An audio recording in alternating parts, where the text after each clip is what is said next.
അസ്സലാമു അലൈക്കും വറഹ്മത്തുള്ളാഹി. പ്രിയപ്പെട്ടവരെ, ഈ അടുത്ത കാലഘട്ടത്തിലായി കാസർഗോഡ് ജില്ലയിൽ മാത്രം 5 ആത്മഹത്യകളാണ് നടന്നിരിക്കുന്നത്. ആത്മഹത്യ പല രൂപത്തിലും പല നിലക്കും സംഭവിച്ചു കൊണ്ടിരിക്കുകയാണ്.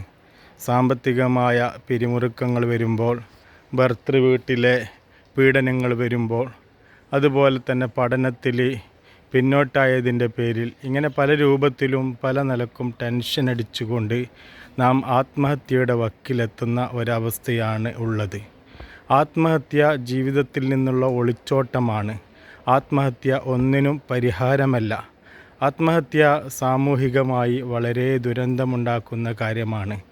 ഒരു കുടുംബത്തെ, ഒരു സന്താന പരമ്പരയെ അകാലമായി ദുഃഖത്തിലാഴ്ത്തുന്ന വലിയൊരു പ്രശ്നമാണ് ആത്മഹത്യ എന്ന് പറയുന്നത്. മാത്രമല്ല, ആത്മഹത്യ ചെയ്യുന്നവർക്ക് ദുനിയാവിലും നാളെ പാരത്രിക ലോകത്തിലും വലിയൊരു കുറ്റം, വലിയൊരു ശിക്ഷ അല്ലാഹു സുബ്ഹാനഹു വ തആല നൽകുമെന്ന് നബി സല്ലല്ലാഹു അലൈഹി വസല്ലമ തങ്ങൾ പഠിപ്പിക്കുന്നുണ്ട്.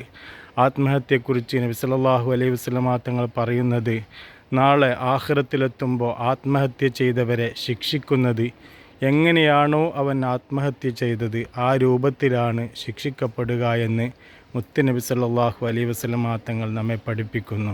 അതുകൊണ്ട് നമ്മുടെ വിശാലമായ ലോകത്ത് എന്ത് പ്രശ്നങ്ങളും പ്രയാസങ്ങളും ഉണ്ടെങ്കിലും നമ്മുടെ കൂട്ടുകാരോട്, സഹോദരങ്ങളോട്, കുടുംബക്കാരോട് പറഞ്ഞുകൊണ്ട് ആ പ്രശ്നത്തിന് നിവാരണം വരുത്തുകയാണ് വേണ്ടത്.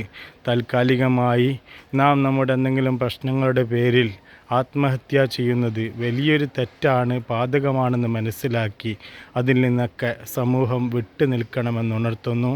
അള്ളാഹു നമ്മെ സംരക്ഷിക്കുമാറാവട്ടെ. അസ്സലാമു അലൈക്കും വറഹ്മത്തുള്ളാഹി.